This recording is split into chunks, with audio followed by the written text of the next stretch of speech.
Dios les bendiga.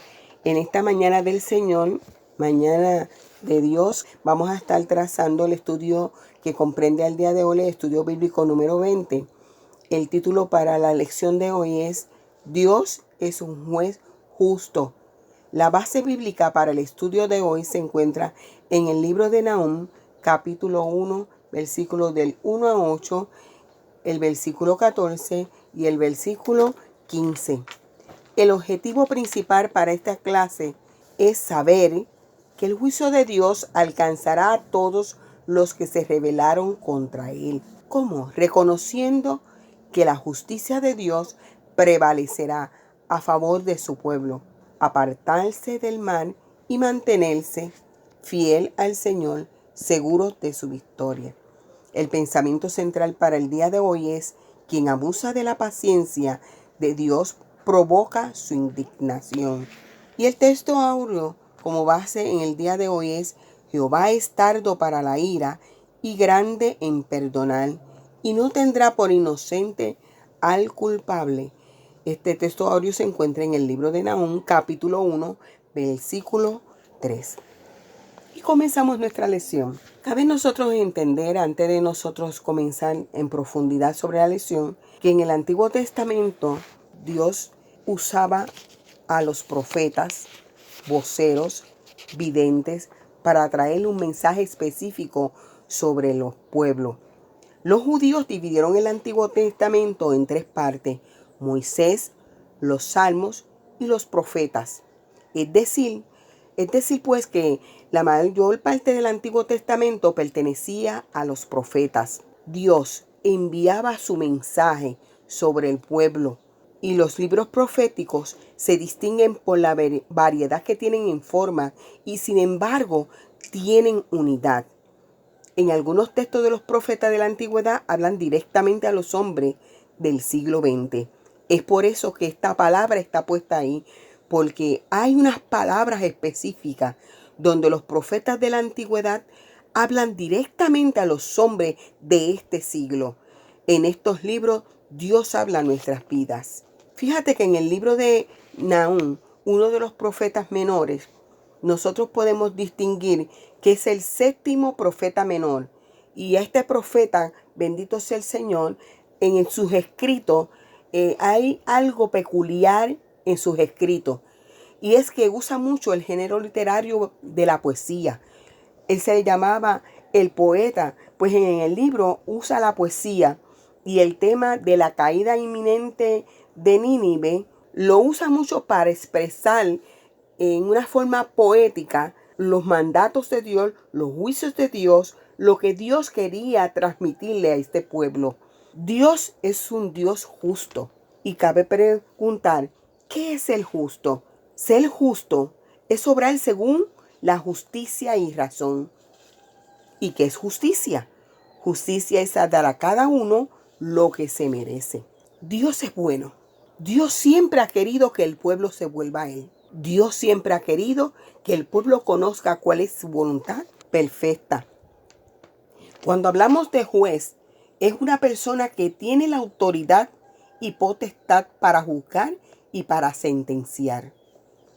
Y cuando hablamos de justo, es que un juez justo usa su autoridad para obrar según la justicia y la razón de lo que quiere hacer. Hace 150 años antes de Nahum, Jonás profetizó a la ciudad de Nínive, logrando su conversión. Cuando leemos el libro de Jonás, nosotros vemos cómo este profeta al principio no quería ir sobre Nínive, porque Nínive tenía unas características tan peculiares que eran mundialmente conocidos por su forma de ser. El nombre de Nahum habla sobre la naturaleza de este profeta. Significa consolador o compasión. Y es interesante nosotros notar cuántas veces el nombre de uno de los mensajeros de Dios tiene algo que ver con su misión. Porque el pueblo de Dios recibe consuelo del conocimiento de la soberana justicia de Dios. El conocimiento del hecho de que tenemos un Dios justo, recto y santo que nos consuela en un mundo que ha perdido toda noción de lo que realmente es la justicia. Ahora, la personalidad de Nahum De él lo único que podemos saber es lo que dice el libro en el capítulo 1, versículo 1, cuando dice, libro de visión de Nahum, el cosita. Lo único que podemos saber. ¿Por qué? Porque este profeta se dice que de un lugar llamado Ercos, pero se desconoce realmente dónde queda este país. Y del libro nosotros dependemos que este profeta era patriota y que amaba mucho a su país, a su pueblo, y anhelaba la destrucción de los enemigos de Israel. Otra característica de este profeta es que era observador de la vida, de las circunstancias y de la naturaleza.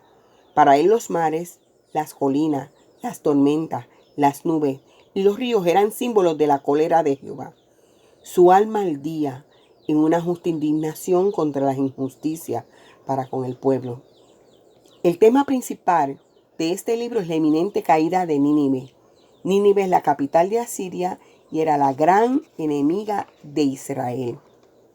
El profeta describe los pecados y la caída de Nínive en un lenguaje vivido. Jonás había predicado a Nínive y la ciudad se había arrepentido y Dios no llevó a cabo la anunciada destrucción en los tiempos de Jonás.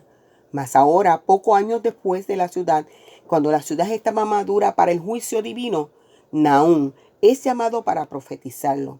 El juicio del Señor acerca de la ciudad era seguro, era final, era inminente.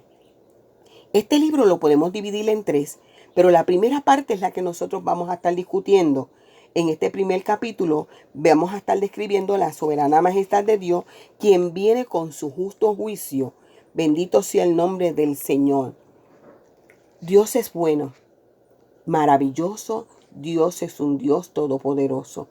En la primera ocasión nosotros vemos que la soberana majestad de Dios en ese capítulo 1, en vista por doquier, en la naturaleza, entre los pueblos, y que cuando Dios muestra su poder, ¿quién o quién puede quedarse en pie? Es terrible pensar que Dios no ve las injusticias. Es terrible nosotros pensar que Dios es injusto. Dios es justo.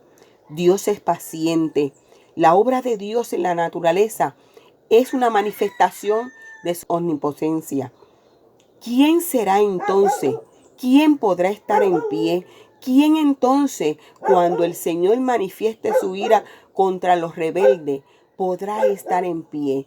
¿Quién o quién podrá quedarse en pie? Cuando Dios levanta su mano para trabajar con el pueblo, bendito sea el nombre del Señor. Cuando Dios decide, Dios toma una decisión, Dios la hace. ¿Quién puede poder irse en contra de lo que Dios ha destinado? Asiria fue uno de los países más sanguinarios y arrogantes de toda la historia que se ha conocido. ¿Quién no conoce a Siria? Alcanzó prominentes notables, prominencias notables no solamente en la área militar, sino también en la escultura, en el arte, en la arquitectura y la política. Pero la palabra dice que el fin sobre esta ciudad había llegado. Los malos serían trasladados al Seol y toda la gente que se olvidan de Dios. Eso lo podemos precisar en el Salmo capítulo 9, versículo 17. En Proverbio, en el capítulo 16, 18, el Señor nos habla y nos dice que antes del quebrantamiento es la soberbia y antes de la caída la altivez de espíritu. Asiria tenía todas estas características para ser quebrantada. Era altiva, era soberbia y había llegado el momento de Dios. Asiria como una superpotencia que se conocía y Nínive como poderosa ciudad no son las únicas que se han desplomado aparentemente como resultado del juicio. Los historiadores nos dicen que pocas naciones del mundo se han mantenido como potencias mundiales más de 200 años.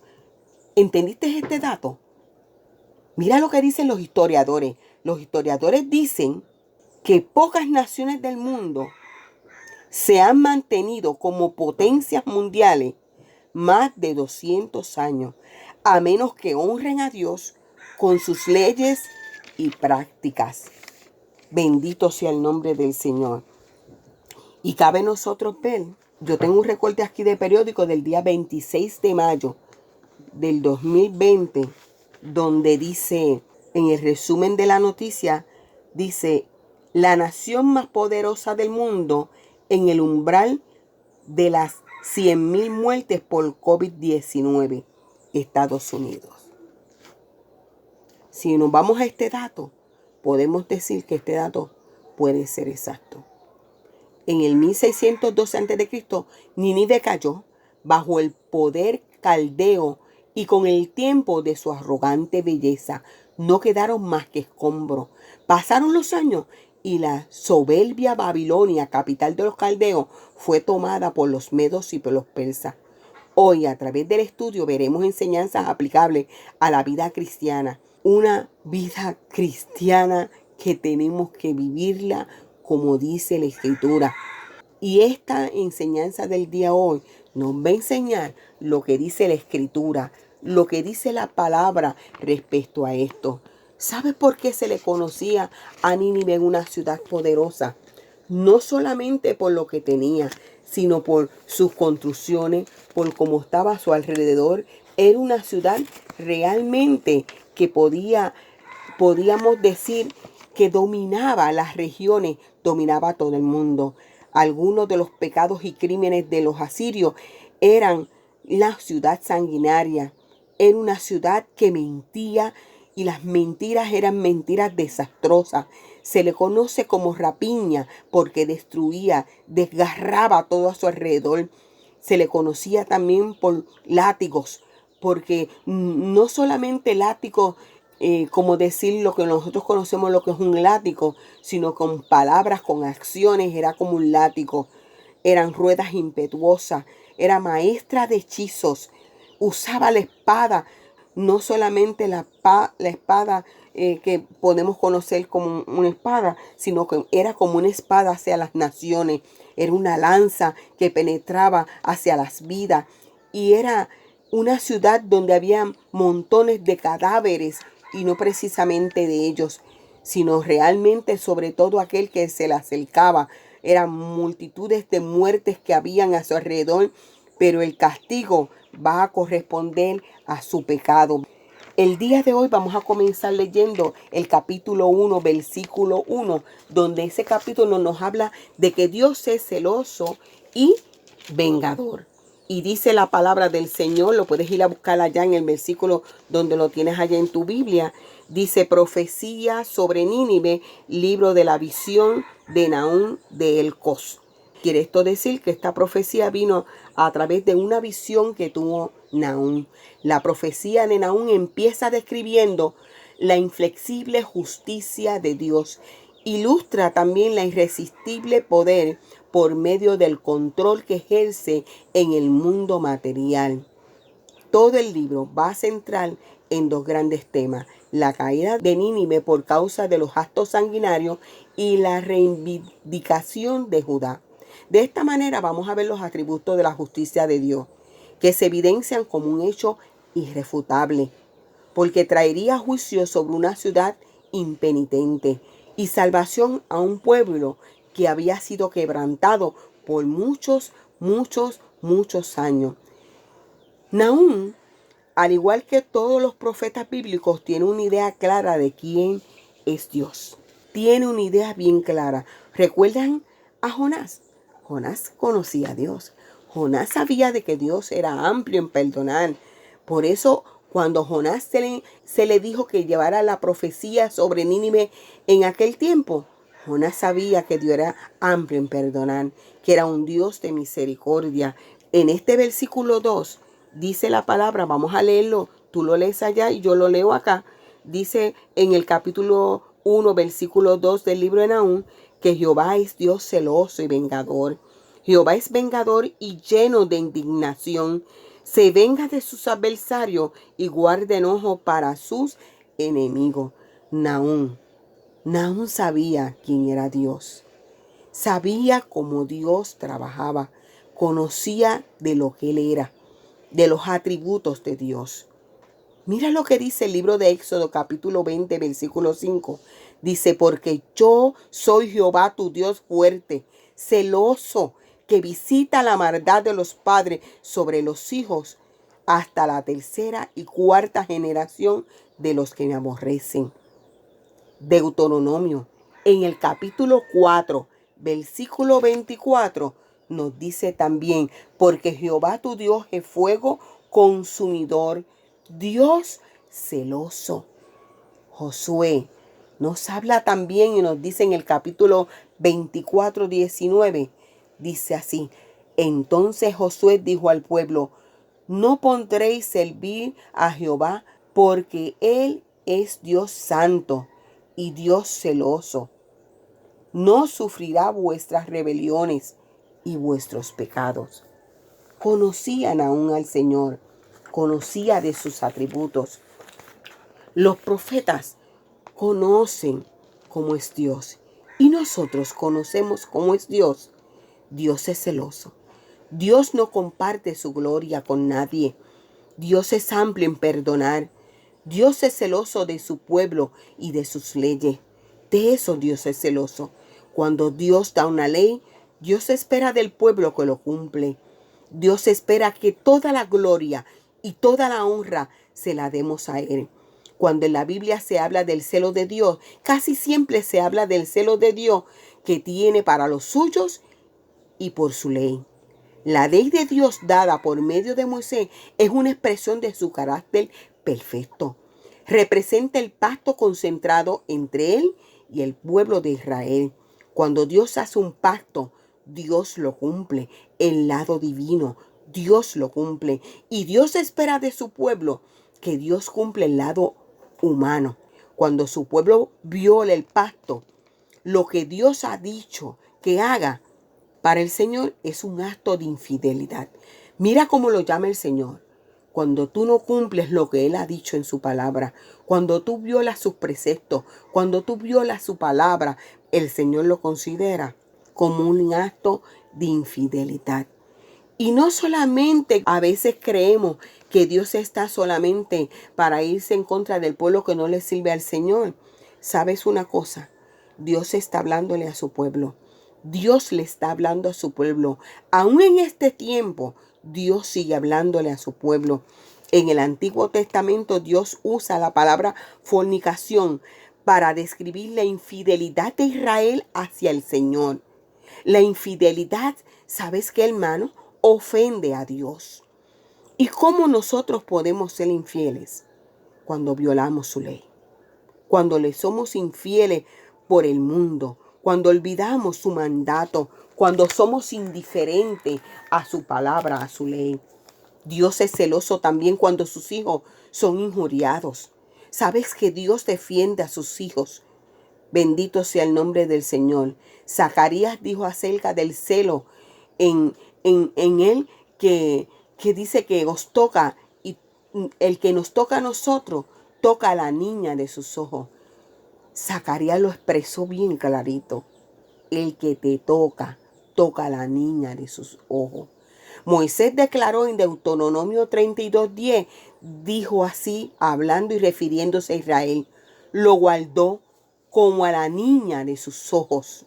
David, cuando oró a Dios en el Salmo 17:8, le dijo al Señor: guárdame como a la niña de tus ojos. Ahora, ¿en qué sentido Dios es vengador? Cuando se quebranta la ley, por haber violado el pacto concertado, y cuando define que su pueblo es vejado. ¿Y qué significa la palabra vejado? No es otra cosa que maltratado, cuando el trato a su pueblo es inhumano. Vamos a seguir con el capítulo 1, versículo 3, donde el Señor nos está hablando. Busca ya el versículo número 3 y vamos a leerlo. Dice la palabra en ese versículo 3. Nahum cita esta palabra. Dice que Jehová es tardo para la ira y grande en poder, y no tendrá por inocente al culpable. Jehová marcha en la tempestad y el torbellino, y las nubes son el polvo de sus pies. Qué maravillosa palabra. Nahum está hablando de un atributo divino, que Dios es tardo para la ira, no porque sea débil en su carácter, sino porque es grande en su poder. Su paciencia es sumamente paciente. Y ser paciente no es una señal de debilidad de Dios, sino al contrario, es una señal de fortaleza de nuestro Dios. Aquí hay una gran enseñanza. Hay ocasiones que nosotros podemos ser impacientes, pero ese versículo dice que Jehová es tardo para la ira. Tardo. Cuando somos tardos no es tardanza. Nosotros decir, no estás haciendo las cosas apresuradamente, sino que eres paciente. Y la paciencia es un atributo del Señor. Él es paciente. Dice que es tardo para la ira y grande en misericordia. Bendito sea el nombre del Señor. La enseñanza aquí es grande, porque el que es impulsivo, impaciente, carece de una fortaleza emocional. Dios es paciente, no hace las cosas apresuradamente, y nosotros tenemos que aprender del Señor a no ser impulsivo, a no ser impaciente, porque como dice nuestra lección de hoy, carece de una fortaleza emocional. Proverbios en el capítulo 14, versículo 29, dice que el que tarda en airarse es grande en entendimiento, mas el que es impaciente de espíritu enaltece la necedad. ¿Qué clase de enseñanza? Hay una palabra que nosotros siempre la tenemos, que lo dice la Escritura, que las palabras son como lanzas en ocasiones. Y el que es impulsivo a veces dice cosas y dice, yo las digo porque las creo así. Mire, a veces lo que nosotros creemos queda en nada cuando nos vamos a la Escritura, porque el ofender a los otros no es una virtud, sino es una necedad ofender, y es una falta de fortaleza emocional. Tenemos que aprender a someter la carne al espíritu y dejar que Dios nos guíe. No ser apresurados en nuestras palabras. Ser paciente con el Señor. No airarnos por cualquier cosa, sino como dice la palabra, que Jehová es tardo para la ira y grande en poder. La ira no te lleva a ningún lugar. El esperar en el Señor, aunque es difícil, como dice la canción, pero es una virtud esperar en el Señor. La enseñanza consiste en la Biblia en que la tardanza de Dios en airarse es con el fin de que las personas se conviertan y eviten el castigo que les corresponde. A veces tú has hecho cosas y yo he hecho cosas que ameritan que Dios trabaje conmigo, pero Dios es paciente conmigo. ¿Cuánta paciencia Dios ha tenido conmigo, aun con cosas que yo he hecho que ameritan que Dios, bendito sea el nombre del Señor, venga sobre mi vida a reclamarme? Pero Dios, en su infinita misericordia, nos manda el Espíritu Santo para que el Espíritu Santo trabaje en todo nuestro ser. Y cuando nos vamos de rodillas, ¿cómo nos redarguye de aquello que hemos hecho que está mal? Y nos enseña a ir, humillarnos, a pedir perdón, porque Dios quiere que nos volvamos a Él en todo momento. En segunda de Pedro, en el capítulo 3, versículo 9, dice, el Señor no retarda su promesa, según algunos lo tienen por tardanza, sino que Él es paciente para con nosotros. Dios no quiere que ninguno se pierda, sino que todos procedan al arrepentimiento, que le busquemos al Señor cual nunca antes. El venida del Señor está cercano. Si Dios no fuera tardo para la ira, bendito sea el nombre del Señor, castigaría inmediatamente a todo aquel que peca. Lamentaciones en el capítulo 3, versículos 22 al 23, el Señor nos expresó a través de Jeremías que por la misericordia del Señor no hemos sido consumidos, porque nunca decayeron sus misericordias. Pero la tardanza del Señor, que viene siendo su paciencia, su misericordia, no significa que pasará por encima del pecado. No castigará el pecado. Dios tiene muchas formas claras para advertirnos. Si la persona que cometió el error que cometió el pecado se obstina en seguir en sus malos caminos, en sus malos pensamientos, aún sabiendo que el Señor viene a buscar un pueblo santo, un pueblo que ha sido limpiado con su sangre, ¿cuál cree que va a ser la forma del Señor trabajar con aquel pecador que se obstina? ¿Sabe lo que va a hacer el Señor? Viene la reprensión. Viene la reprensión. Dios tiene muchas formas para trabajar, para advertir. Y en este libro de Nahum, tú vas a ver cómo Dios está trabajando con nosotros también. Dios es paciente con nosotros. En este tiempo que vivimos, Dios está trabajando con su pueblo. Dios no quiere la muerte del pecador. ¿Cuál tú crees que va a ser entonces el siguiente paso de aquel pecador que se obstina en sus malos caminos? Va a ser la reprensión. ¿Por qué? Porque Dios no tendrá por inocente al culpable. No lo tendrá. Porque en ocasiones vemos las reprensiones que ustedes a veces nosotros lo vemos y nosotros decimos, wow, como Dios trabajó con esa nación o con aquella persona. Mientras no haya arrepentimiento, no se elimina la culpabilidad. Es necesario que cuando nosotros hagamos algo que sabemos que a Dios no le agradó, que nos volvamos al Señor.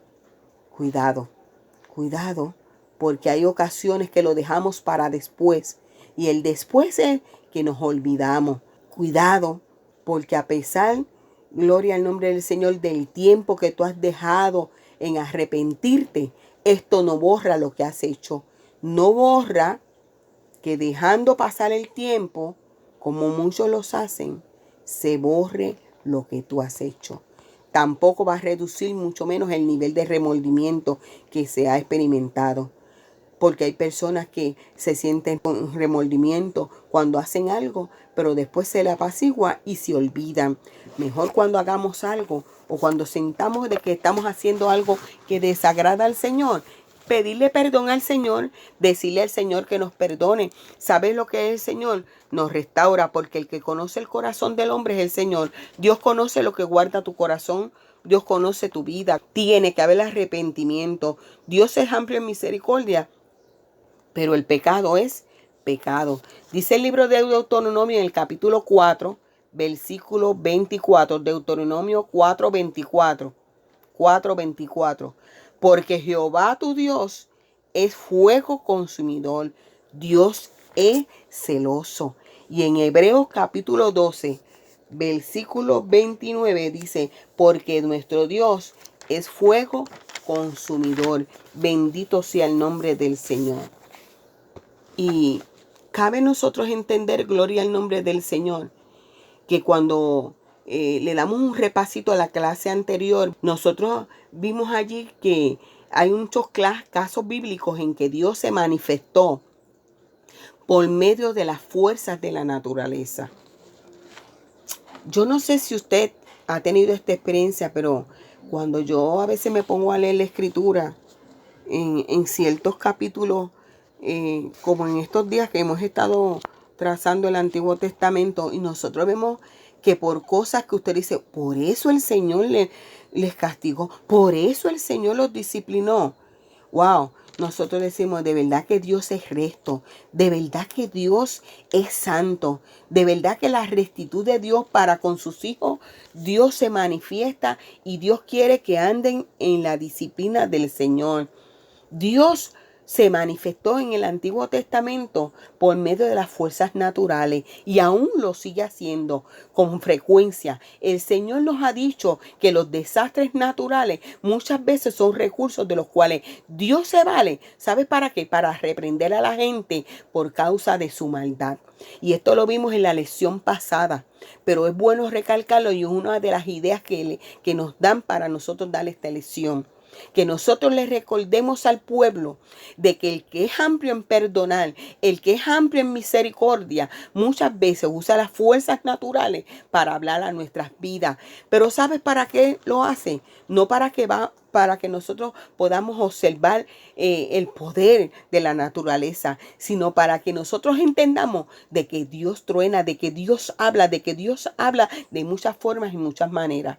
Con frecuencia se ha dicho que los desastres naturales vienen, gloria al nombre del Señor, porque Dios lo que quiere es que con estos recursos reprender a la gente por causa de su maldad. Si no, mira, vamos a ver el ejemplo del diluvio. En Génesis capítulo 7 nos habla del diluvio. Nos habla también sobre el fuego que consumió a Sodoma y Gomorra. ¿Qué hacía esta ciudad? El pecado estaba corrompiendo a Sodoma y Gomorra. ¿Y qué hizo el Señor? Envió fuego que consumió a esta ciudad. Eso se encuentra en el libro de Génesis, en el capítulo 19.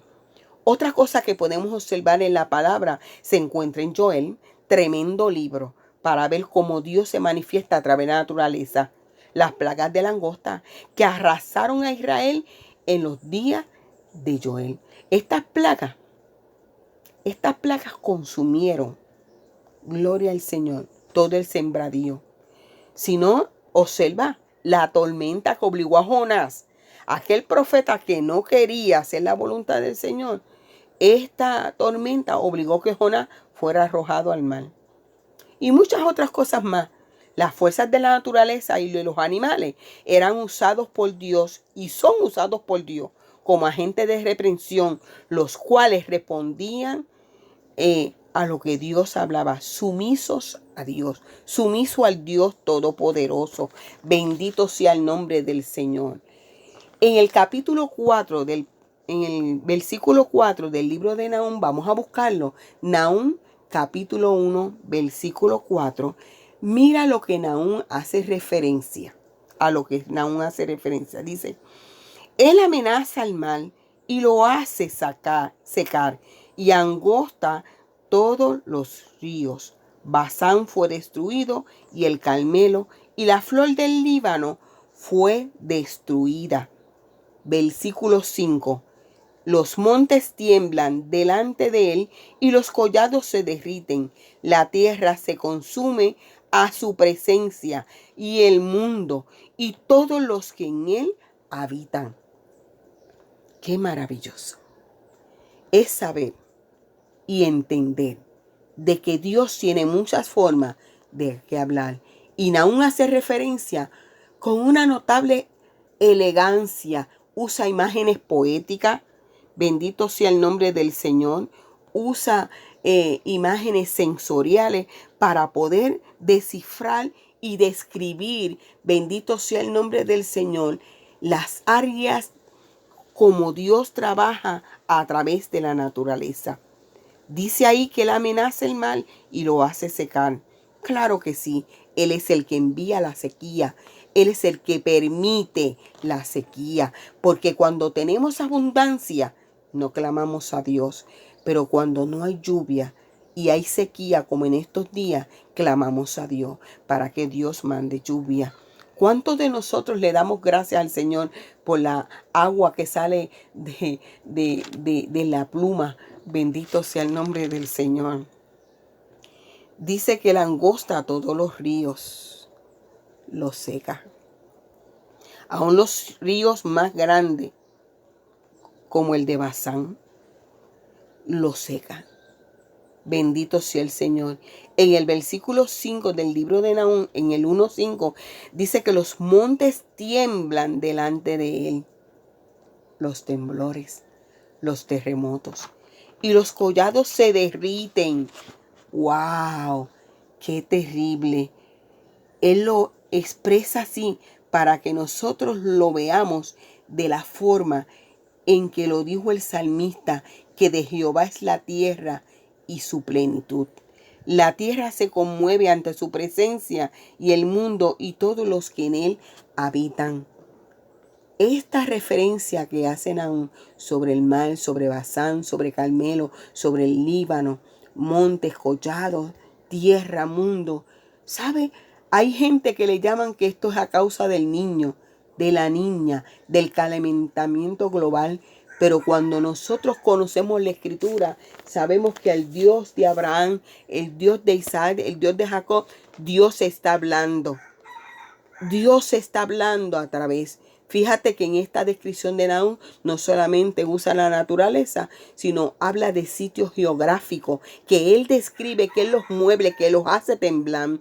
Nahum resalta el concepto extraordinario que el profeta tiene de la soberanía y la providencia de Dios. Dios es soberano. Dios hace temblar los cimientos de la tierra. Dios hace temblar los collados. Seca las fuentes de agua. De tal modo que nosotros reconozcamos que nosotros dependemos del Dios de los ejércitos. En todos estos escritos del Antiguo Testamento vemos que Dios manifiesta lo absoluto de su soberanía divina. Los movimientos telúricos y sísmicos son atribuidos a fuerzas inherentes a la tierra. Las grandes inundaciones y tempestades no son otra cosa que disturbios atmosféricos. Lo mismo las sequías. Dios está hablando nuestras vidas. Dios está hablando nuestras vidas. Dios está llamando nuestra atención. Y sabes, también en los tiempos de Nahum. Por eso decimos que este libro habla al siglo XX y seguirá hablando, gloria al nombre del Señor. El profeta hebreo miraba en todos estos fenómenos que Dios estaba interviniendo, que había una intervención de la soberanía de Dios. Dios es soberano, bendito sea el nombre del Señor. Él los vio como intervenciones providenciales, si le podemos decir así, para defender y suplir las necesidades de sus hijos, en otros para reprender a la gente por causa de su desobediencia, y en otros sencillamente para identificarse como el único soberano. Todas estas intervenciones, porque cuando yo veo lluvia caer es que la necesitamos. Cuando yo veo sequía, Dios quiere que hablemos con Él. La autoridad suprema, gloria al nombre del Señor. Dios está hablando en nuestras vidas. Tenemos 3 causas sobre nosotros que Dios está llamando nuestra atención. Dios es soberano y Dios está hablando en nuestras vidas. Dios quiere que fijemos nuestra mirada hacia Él. Dios quiere que identifiquemos nuestras áreas, que nos arrepintamos de todo nuestro corazón, que le pidamos perdón a Dios por la mañana, por la tarde, por la noche, si le hemos ofendido, que nos quebrantemos a su presencia. No que estemos mirando para la calle, mirando todos los acontecimientos, sino que miremos al cielo porque Dios está hablándonos. Dios está hablando en nuestras vidas. Dios se está moviendo a través de la naturaleza. Su venida está cerca. Y vemos lo que dice la palabra en el libro de Hebreo, en ese capítulo 1, versículo 3. Dios es grande en misericordia. Dice que es tardo para la ira y grande en poder. Dios sustenta todas las cosas por su palabra, hermano. Dios dice que Cristo es quien sustenta todas las cosas con la palabra de su poder. Lo que tú piensas que no tiene explicación, Dios lo sustenta a través de su palabra. Lo que tú crees que no tiene explicación, Dios lo sostiene con su palabra. Colosenses en el capítulo 1, versículo 17, Pablo declaró que todas las cosas en Cristo subsisten. Mateo en el capítulo 10, 29 dice que todo lo sabe. ¿Saben lo que dice también? Que aún los cabellos están contados. Dios sabe todo acerca de ti, lo que tú no le dices a otras personas, lo que tú te justificas, que a veces las personas hacen cosas y se justifican. No estamos para justificarnos. Aquí el único juez es el Dios del cielo, el Dios soberano. Bendito sea el Señor. Nosotros como pueblo debemos redescubrir el concepto bíblico de la soberanía absoluta de Dios y ver en los sucesos mundiales no tantas fuerzas ciegas, impersonales, sino la manifestación directa de Dios con propósitos específicos. La soberanía de Dios se está moviendo alrededor de nosotros, pero Dios tiene propósito específico. Dios es paciente con el hombre, no queriendo que el hombre se pierda, sino que el hombre proceda al arrepentimiento. ¿Será que Dios está llamando nuestra atención a que despertemos, a que nos volvamos al Señor? Dios está llamando nuestra atención. Bendito sea el nombre del Señor. Ahora Dios se manifiesta no solamente en bueno, sino también en malo. Seguimos leyendo en ese capítulo 1 de Nahum, versículo 6. ¿Ya lo encontraste? Dice la palabra en el versículo 6. ¿Quién permanecerá delante de su ira? ¿Y quién quedará en pie en el ardor de su enojo? Su ira se derrama como fuego, y por él se hienden las peñas. ¡Wow! Terrible. Dice en ese versículo 6, está hablando de lo terrible que es Dios ante sus enemigos. Y en el versículo 7, mira lo que dice, que Jehová es bueno que consuelo. Dios es bueno. Fortaleza en el día de la angustia y conoce a los que en él confían. Aunque haya escasez, aunque no hayan, no voy a tocar la lección del domingo que viene, pero no te la pierdas porque es rica. Gloria al nombre del Señor. Aunque no haya alimento, aunque tiemble la tierra, aunque hayan enfermedades mundiales como la que estemos pasando, la palabra nos habla que Jehová es bueno, fortalece en el día de la angustia. Él nos va a fortalecer. Él estará con nosotros porque Él conoce los que en Él confían. Nuestra confianza no está puesta en el gobierno. Nuestra confianza tiene que estar puesta en el Señor. Simplemente la ira y el enojo de Dios son una reacción a la maldad de la gente. Gloria al Señor. Las iglesias contemporáneas, las iglesias de hoy en día, hay mucha gente que sostienen que Dios es amor, que Dios es bondad, que es todo compasión, que es todo misericordia, y eso es cierto. Pero Dios no se irá en contra de su palabra. Dios no se va en contra de su palabra. Él es un Dios, gloria al Señor, que da, pero reclama. Dios demanda de nosotros. Dios nos está pidiendo más búsqueda, más consagración. Gloria al nombre del Señor. Dios demanda de nosotros que nosotros le busquemos, que nosotros, gloria al nombre del Señor, nos acerquemos cada día más a su presencia. Muchos expresan que Dios es un Dios de misericordia, que Dios nos perdona. Es cierto, Dios es amplio en misericordia, pero recuerda esto, Dios no se va en contra de algo que ya escribió en su palabra. Ahora, ¿qué tú puedes entender de la soberanía de Dios? Muchos interpretan, gloria al nombre del Señor, la soberanía de Dios como, gloria al Señor, algo simple y sencillo. Pero ¿saben lo que nos habla en ese capítulo de Nahum, en el versículo 14? Vámonos inmediatamente para ese versículo 14. Dice el versículo 14, mas cerca de ti mandará Jehová, que no quede ni memoria de tu nombre. ¿A qué se está refiriendo el Señor? De la casa de tu Dios destruiré escultura y estatua de fundición. Allí pondré tu sepulcro porque fuiste vil. Antes de nosotros explicar ese versículo 14, yo te voy a decir que en la palabra hay diferentes destinos para aquellos que no hacen la voluntad del Señor. Hacer la voluntad del Señor no es fácil. Pero para que se haga fácil tenemos que estar arrodillados ante su presencia, buscando a Dios, leyendo la escritura que dice la palabra. Mis pensamientos no pueden ir sobre la palabra de Dios. El Salmo 1 nos dice el fin de los malos y el destino, que es diferente en algunas porciones que nos vamos a leer en estos momentos. En el Salmo 1 dicen que son como el tamo que arrebata el viento. Y yo estaba buscando qué era el tamo, y es una pelusa que se desprende, gloria al Señor, como el algodón, que cuando les da el viento se desprenden, o las pelusas esas que andan en algunas plantas. Daniel en el capítulo 12, versículo 2, Daniel en el capítulo 12, versículo 2, Daniel 12:2 dice, y muchos de los que duermen en el polvo de la tierra serán despertados, mas para vida eterna, y otros para vergüenza y confusión perpetua. Ahí nos describe un destino de los buenos y de los malos, de los que hacen la voluntad del Señor y de los que no hacen.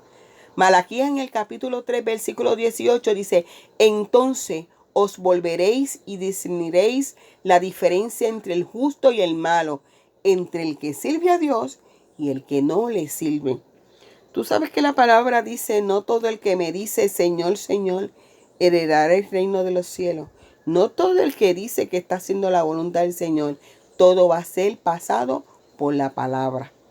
Malaquías en el capítulo 3, versículo 8, dice, entonces os volveréis y discerniréis la diferencia entre el justo y el malo, entre el que se sirve a Dios y el que no le sirve. Juan nos dice en el 5, 28 y 29, no os maravilléis de esto, porque vendrá hora cuando todos los que están en los sepulcros oirán su voz, y los que hicieron lo bueno saldrán a resurrección de vida, mas los que hicieron lo malo a resurrección de condenación. Dios es justo, Dios es exacto, y Él habla en su palabra en diferentes descripciones, una descripción de los diferentes destinos. Ahora bien, para estos males que habían hecho los asirios, todo el juicio de los pecadores, gloria al nombre del Señor, Dios no lo pasaba por alto. Este versículo 14 que leímos está dirigido a Nínive, porque Nínive, como ya nosotros habíamos indicado, representaba a toda la nación de Asiria. Te voy a decir algo que no te lo había dicho en el comienzo de la lección. Cuando yo busqué cómo era Nínive y las descripciones geográficas y cómo era Nínive, wow, Nínive era algo serio, porque Nínive era una ciudad sumamente fuerte. Era una ciudad que tenía los cimientos bastante bien estructurados. Mira lo que dice aquí. Dice, yo busqué esta información que me agradó. Nínive fue fundada por Nimrod. ¿Y quién era Nimrod? Era un poderoso. Había sido famosa por muchos siglos. Tenía una muralla de 100 pies de altura, de 14 kilómetros de circunferencia y suficientemente ancha para que 3 carros pudieran transitar paralelamente con amplitud. La ciudad presentaba un gran problema de conquista a cualquier enemigo. Tenía 1.200 torres estratégicamente distribuidas en el muro para una defensa más eficaz. Además, fuera de los muros, un foso circular paralelo a la muralla de 140 pies de ancho y 60 de profundidad. Tremenda fortaleza. Sin embargo, aquí vamos a ver en este versículo 14 del primer libro de Nahum, el primer capítulo de Nahum, versículo 14, que Dios da el mandamiento respecto a Nínive. La destrucción será completa. ¿Qué te quiero decir? Que ni las murallas, ni los cimientos, ni la anchura de toda la circunferencia que tenía Nínive, nada de lo que tenía Nínive, ni las torres estratégicas, podían librarle de los juicios de Dios que vendrían sobre ella. Porque en ese versículo 14 te dice, mas acerca de ti mandará Jehová que no quede ni memoria de tu nombre. De la casa de tu Dios destruiré escultura de fundición y allí pondré tu sepulcro porque fuiste vil. ¿Sabe lo que le está diciendo? Que no importa que nosotros pensemos que nuestra casa no va a ser destruida, que nuestra ciudad, nuestra nación, que naciones poderosas que tienen cimientos fuertes van a ser salvadas por lo que tienen cuando Jehová ha señalado su pecado. El pecado no va a pasar nunca por alto en la presencia de Dios. Nadie se podrá esconder de la presencia del Señor. Se está reiterando en este versículo lo que ha estado diciendo respecto a lo que sobrevendrá de la ciudad y a todo el país. Todos los reinados de Acaz y de Sedequía y Judá habían sufrido la opresión de los asirios y el pago de pesados impuestos que había puesto. Llegó el momento, llegó el tiempo de la venganza de Dios sobre los opresores del pueblo. 3 mares estaban destinados para los asirios. Número 1, no quedaría memoria de tu nombre. Esta profecía no estaba dirigida al rey de Asiria, como algunos han puesto, sino al poder asirio, personificado aquí como un solo hombre. Todo el mundo sabía de Asiria, pero esto no estaba para el rey solamente, sino para todo el pueblo. Su grandeza, su esplendor, su potencia serían destruidos permanentemente. ¿Sabes por qué permanentemente? Porque nadie más, solamente se iba a recordar de lo que ellos fueron, pero no iba a quedar nada de ella. El salmista dijo de los malos que son como el tamo que arrebata el viento y que su senda perecerá, su camino va a perecer. Nadie podrá justificarse, nadie. Dice también, número 1, dice que va a ser, dice que no quedará memoria de su nombre. Y número 2, su culto será destruido. Y de cuando hablamos de la palabra escultura y estatua, se menciona en este versículo, de lo que está hablando es de esculturas o imagen de fundición.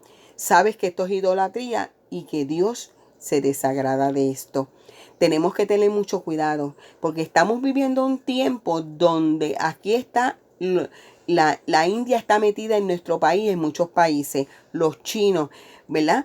La gente tiene en sus casas cosas que desagradan al Señor, que eso otro día lo estaremos diciendo, pero hay cosas que desagradan al Señor y las vemos muy bien y las tenemos en nuestras casas. Los asirios, ¿sabes lo que ellos hacían? Los asirios atribuían su poder político, militar y económico a los dioses que adoraban. Al destruir Dios sus poderes, era obvio que estaban destruyendo los cimientos sobre los cuales estaban edificados. ¿Y tú sabes cuáles eran los cimientos sobre los cuales estaba edificada Asiria? Nínive, sus dioses. Sus dioses. Todos se lo atribuían a sus dioses. En otras palabras, no le daban la gloria al Señor. Todo lo que tenemos es del Señor. ¿Por qué hemos de darle la gloria a nuestro trabajo, a nuestro sudor, a nuestro empeño, cuando todo lo que tenemos es por la gloria y honra del Señor? En Deuteronomio 27:15 se encuentra la maldición para los fabricantes de esculturas. Bendito sea el nombre del Señor. Estaba destinado para ellos un sepulcro, para ellos un sepulcro, para los que confiaban en los dioses y en su fabricación. En otras palabras, para la nación entera. Ezequiel, gloria al nombre del Señor, tuvo un evento donde vivió después de Nahum. Y de haberse cumplido su profecía contra Nínive, fíjate lo que él escribe en cierta ocasión en el capítulo 32:22 de Ezequiel. Búscalo un momentito. Ezequiel 32:22. Ezequiel 32:22. Dice Ezequiel. Nínive escribió, allí está Asiria con toda su multitud. En derredor de él están sus sepulcros. Todos ellos cayeron muertos a espada. De manera que para el tiempo de Ezequiel profetizó, mientras vivía en Babilonia, Nínive había sido destruida tal y como lo había anticipado Nahum. ¿Cuál fue la causa de su desolación? Lo vemos en el versículo 14. La idolatría y todas esas cosas que vemos ahí. Pero en ese versículo 14 al final dice, porque fuiste vil, porque habías encontrado que fuiste vil. ¿Y qué es algo vil? Que yo busqué en el diccionario que decía bajo o despreciable, indigno. Otra definición decía que era una persona falta o que corresponde mal a la corresponde mal a la confianza que en ella se pone. Y una de las cosas que atribuían la desolación era porque era despreciable. Fuiste encontrado vil. Cuando Dios nos pesa en balanza, gloria al nombre del Señor, ahí nosotros tenemos que temblar. Y podemos decir que a pesar de todos los juicios que mandó sobre Nínive, hay algo que a mí siempre me ha agradado cuando yo leo los libros en el Antiguo Testamento y los profetas menores. ¿Sabes quiénes tiemblan cuando unas naciones que saben que Dios los ha bendecido? Cuando ven una nación que de ahí salen profetas, misioneros, cuando ahí salen gente grande y poderosa, ¿verdad? Para llevar a las naciones la palabra. ¿Saben lo que hacen las naciones?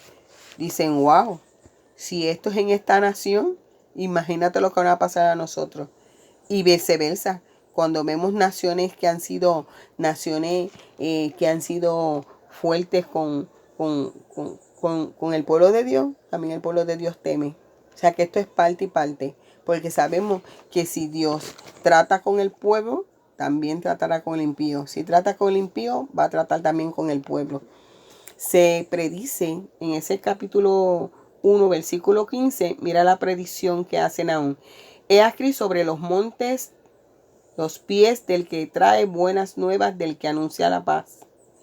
Celebra, oh Judá, tu fiesta, cumple tus votos, porque nunca más volverá a pasar por ti el malvado, pereció del todo. Nahum estaba profetizando que Nínive, la ciudad altiva, sería conquistada. Sus habitantes huirán o serán llevados a cautiverio. Sus tesoros serían saqueados, perecerán con toda su gloria, no dejando rastro alguno de haber sido lo que fue.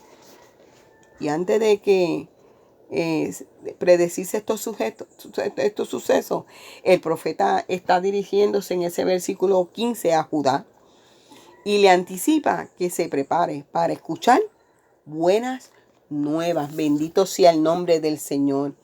En otras palabras, gloria al Hijo, le dijo, gózate, alégrate, porque el que te está oprimiendo ya no lo va a hacer más.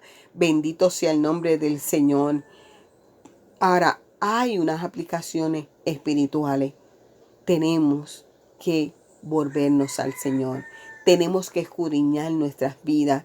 Tenemos que saber que Dios nos pasa por alto el pecado, que Dios es un juez justo. Bendito sea el nombre del Señor. Y como dice nuestro objetivo principal, el juicio de Dios alcanzará a todos los que se rebelaron contra Él, sea justo o injusto. ¿Sabe por qué llamo justo? Porque estoy llamándole justo a los que personas cristianas que piensan que todo está bien y porque estoy en una iglesia, no. Todos los días tenemos que escudriñarnos. Los profetas del Antiguo Testamento fueron mensajeros de juicio. Nahum fue usado por Dios para anunciar el violento fin de una de las potencias mundiales más prominentes de la historia, Asiria. ¿Acaso Dios ha determinado que las naciones existan solamente por un determinado periodo de tiempo? No. La vida de los pueblos es una proporción a su condición espiritual. Si buscamos de Dios, existiremos. Si no buscamos de Dios, todos pereceremos. Recuerda eso. Tenemos que volvernos al Señor. Tenemos que buscar a Dios como nunca antes. Quienes honran a Dios subsisten. Quienes le deshonran caerán. Ya Dios lo ha destinado así en su palabra. Por eso tenemos que buscar a Dios. Y hay una pregunta relevante en que uno debe hacerse. La profecía de ese versículo 15, ¿estaba dirigida exclusivamente a Judá? Una vez Nínive cayó, tuvo su cumplimiento definido. ¿Sabes una cosa? Las profecías se cumplen si son de Dios. Estaban dirigidas exclusivamente. Gloria al nombre del Señor. Pero sin embargo, los pueblos que estaban alrededor temían. tiene una aplicación espiritual porque todo mensajero de Dios anuncia paz y salvación. Y en la Biblia nos hablan de Egipto, de Nínive, de Babilonia, de Sodoma y Gomorra, que son símbolos del mundo, como Faraón lo es del mismo diablo. Pablo vio en Isaías 52:7 y en un mensaje que se asocia con la propagación del Evangelio. Tenemos que avanzar a buscar a Dios como nunca antes. Tenemos que avanzar a llevar la palabra de fe y de victoria. El mundo está pereciendo y los que tenemos la palabra tenemos que apresurarla. Bendito sea el nombre del Señor. Ha llegado un tiempo crucial sobre las naciones y nosotros. En el versículo 10, versículo 15, dice del libro de Romanos, en el libro de Romanos capítulo 10, versículo 15 dice, ¿y cómo predicarán si no fueren enviados? Como escrito está, cuán hermosos son los pies de los que anuncian paz y los que anuncian las buenas nuevas. Bendito sea el nombre del Señor. Así como los que anuncian la caída y destrucción de la soberbia Nínive serán portadores de un mensaje de paz y salvación. Así también los que anuncian el Evangelio proclaman la derrota de Satanás y afirman que en Cristo hay paz, en Cristo hay salvación. Nuestro mensaje es un mensaje de esperanza, un mensaje de victoria sobre las naciones, sobre los pueblos. Bendito sea el nombre del Señor. Pablo escribió acerca del triunfo de Cristo, gloria al Señor, sobre las fuerzas del mar. ¿Sabes una cosa? Nínive cayó, Babilonia cayó, Egipto cayó, pero nosotros tenemos que buscar el rostro del Señor como nunca. Desgarremos nuestro corazón delante de Él. Pidámonos perdón por nuestros pecados. Pidamos perdón por nuestro pueblo, por nuestra nación. Sí, tenemos que pedirle perdón por los pecados de Puerto Rico, por los pecados del mundo. Pedirle al Señor misericordia. Dios es un Dios justo, es un Dios recto. Es un Dios santo. Bendito sea el nombre del Señor. Así que hemos terminado nuestra lección. Yo espero que Dios te haya hablado como ha hablado a mi vida. Me encantan estos libros porque son libros contemporáneos, son libros que podemos nosotros registrarlos en lo profundo de nuestro corazón porque Dios está hablando en nuestras vidas. Cristo viene pronto y es necesario que nos apercibamos, que busquemos la presencia de Dios como nunca antes. Nadie podrá justificarse en la presencia del Señor. Nadie podrá estar en pie cuando el Señor levante su mano. Dios te bendiga, Dios te guarde y será hasta el próximo día de escuela bíblica. No te lo pierdas porque Habacuc tiene una palabra para ti. Dios te bendiga y Dios te guarde. Señor, te agradecemos. Gracias por tus bendiciones, por tu presencia. Gracias, Señor, porque podemos en esta hora decir que hasta aquí tú nos has ayudado. Perdona nuestros pecados. Perdona mi desobediencia. Perdóname, Dios mío. Y ayúdame, Dios, a estar en pie delante de tu presencia. Gracias por tu bendición. Gracias por tu palabra. Gracias, Señor, por tus misericordias. Ten misericordia de nuestra nación. Ten misericordia de nuestro pueblo, Señor. Gracias, Dios. Gracias, Señor. En el nombre de Jesús. Amén, amén, amén. Dios los bendiga, Dios los guarde.